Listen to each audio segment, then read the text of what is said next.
चंदनपुर एक छोटा सा गांव जो पहाड़ों के बीच एक घने जंगल के किनारे बसा था। ये गांव देखने में एक तस्वीर की तरह सुंदर था। हरियाली से घिरा, मिट्टी के घर और बच्चे जो गलियों में खेलते थे। लेकिन इस सुंदरता के पीछे छुपा था एक अंधेरा, एक डर जो गांव वालों के दिल में घर किए बैठा था। गांव के पास था एक तालाब, जादुई तालाब। नाम कहते ही लोग अपने दरवाजे बंद कर लेते थे और बच्चों को घर के अंदर बुला लेते थे। इस तालाब का पानी इतना साफ है कि आप अपना अक्स देख सकते हैं, लेकिन अगर आप ज्यादा देर तक देखें तो वो अक्स आपको अपने साथ खींच लेता है। यही शुरू होती है अर्जुन की कहानी। 25 साल का जवान लड़का जो अपने पिता रामू काका के साथ रहता था। परिवार में एक और भी थी, उसकी छोटी बहन। 1 साल पहले राधा एक जंगल में गायब हो गई। गांव वालों का कहना था राधा तालाब के पास गई और तालाब ने उसे अंदर समा लिया। अर्जुन इस बात को कभी नहीं मान सका। वो राधा के बिना अधूरा था। बचपन के दिन जब दोनों तालाब के किनारे खेलते थे, उसके दिल में ये ताजा था। हर रात अर्जुन तालाब के पास जाता, राधा के नाम से पुकारता और तालाब हमेशा खामोश रहता। एक पूर्णिमा की रात चांद अपनी रोशनी उगल रहा था। अर्जुन ने फैसला किया, आज मैं तालाब के उस पार जाऊंगा, चाहे जो हो जाए। उसने एक पुरानी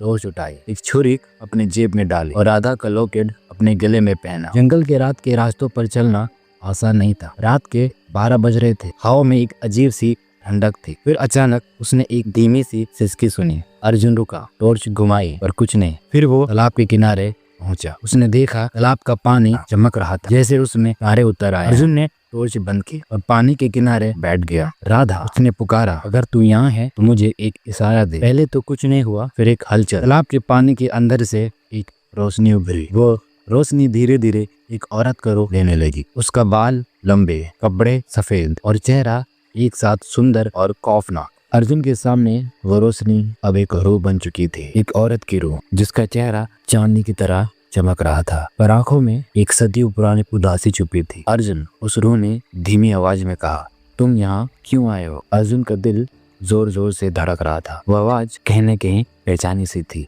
तुम कौन हो? उसने पूछा। रूह ने मुस्कुराया, एक ऐसी मुस्कुराहट जो एक साथ सुंदर भी थी और खौफनाक भी। मैं हूँ तालाब की रूह, सदियों से यहाँ बंदी एक शक्ति। मैं देती हूँ जो दिल से मांगा जाए, लेकिन हर चीज की एक कीमत होती है। अर्जुन के दिमाग में सवाल पे सवाल घूम रहे थे। मेरी बहन राधा, क्या तुमने उसे देखा है? वो कहाँ है? रूह ने आंखें बंद की और तालाब का पानी एक पल के लिए थम गया। फिर उसने कहा, राधा यहाँ आई थी 1 साल पहले, इसी पूर्णिमा की रात। उसने मुझसे कुछ मांगा और मैंने दिया, पर उसने अपनी कीमत नहीं चुकाई। अर्जुन गुस्से से भर गया। कीमत? कैसी कीमत? मेरी बहन कहाँ है? रूह ने धीरे से कहा, अगर तुम्हें सच जानना है तो तालाब के अंदर आना होगा, लेकिन याद रखना, जो अंदर आता है वो हमेशा वापस नहीं आता। अर्जुन ने अपने गले का लॉकेट छुआ, राधा के बचपन की तस्वीर देखी और बोला, मैं आऊंगा। उसने तालाब में कदम रखा। पानी ठंडा था, इतना ठंडा कि उसकी हड्डियां जम रही थी, पर जैसे जैसे वो और गहराई में गया, पानी ने उसे खींच लिया और फिर अर्जुन एक अलग दुनिया में पहुंच गया। ये दुनिया सपनों जैसी थी।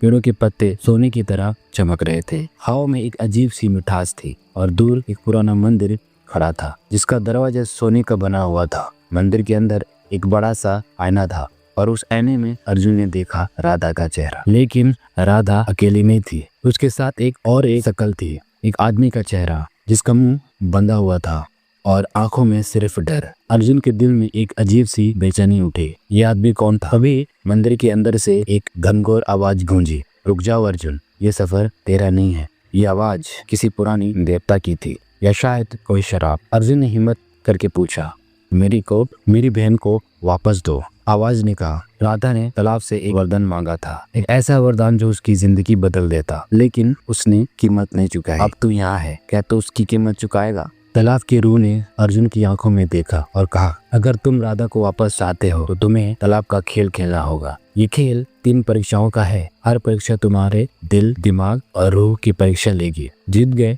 तो राधा आजाद होगी, हार गए तो तुम दोनों हमेशा के लिए इस तालाब के हिस्से बन जाओगे। अर्जुन के लिए ये फैसला मुश्किल नहीं था।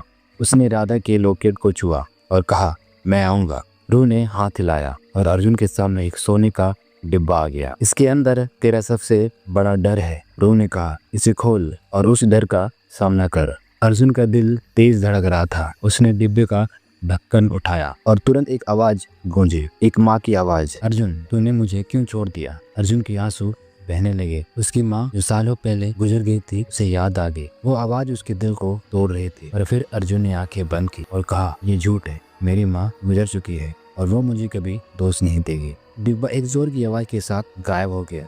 रूह की आवाज आई, तुमने पहली परीक्षा जीत ली, लेकिन अभी 2 और बाकी है।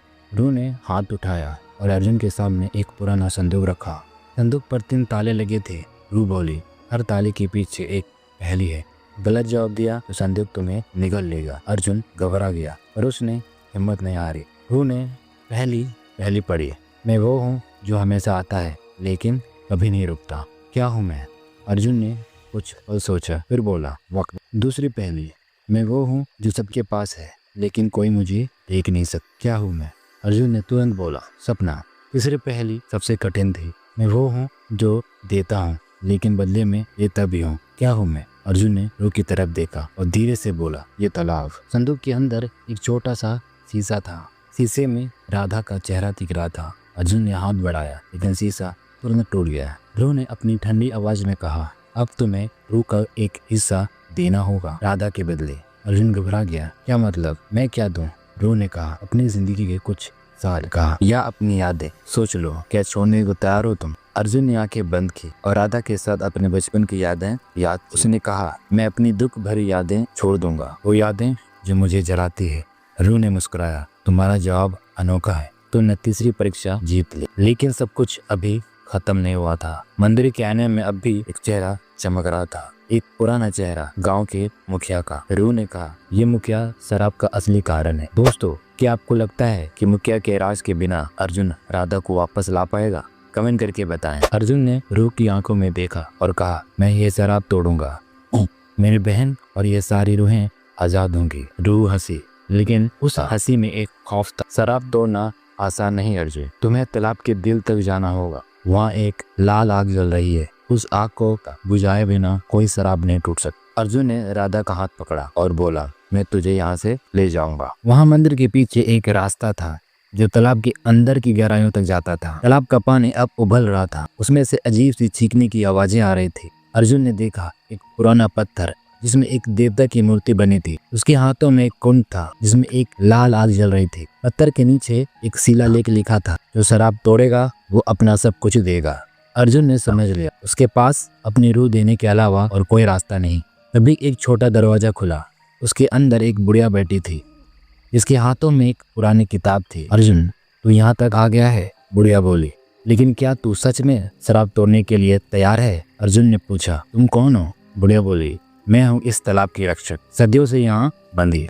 ये शराब तब तक नहीं टूटेगा जब तक कोई अपनी रूह का एक हिस्सा ना दे। अर्जुन ने कहा, मैं अपने रूह का हिस्सा देने को तैयार हूँ, पर पहले मुझे मुखिया का सच बताओ। बुढ़िया ने किताब खोली और एक कहानी पढ़नी शुरू की। सदियों पहले चंदनपुर के मुखिया ने देवता से एक वरदान मांगा था, मेरे गांव में कभी दुख ना हो। उसने कहा, देवता ने उसकी बातें मानी और तालाब को जादुई बना दिया। पर मुखिया लालची निकला, उसने तालाब के पानी से सोना निकाला और देवता का अपमान किया। देवता ने उसे गुस्से में शराप दिया, इस तालाब का पानी अब सिर्फ दुख लाएगा, जो भी कुछ मांगेगा अपने रूह के बदले ही पाएगा।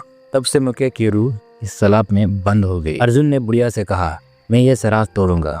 उसने कुंड के पास हाथ रखा, आग में तुरंत उसका हाथ जलाया, लेकिन अर्जुन रुका नहीं। एक जोर की रोशनी चमकी, तालाब का पानी उबलने लगा, आसमान में बिजली चमकी और फिर सब कुछ शांत हो गया। अर्जुन और राधा गांव के किनारे खड़े थे। तालाब का पानी अब नरम और शांत था। गांव वाले हैरान थे, सदियों का शराब तोड़ चुका था, लेकिन अर्जुन, उसकी आंखों में एक अजीब सी खालीपन था, जैसे उसने अपना एक हिस्सा खो दिया हो। राधा उसके गले लग गई, लेकिन अर्जुन के दिल में एक सुकून था, मैं जीत गया।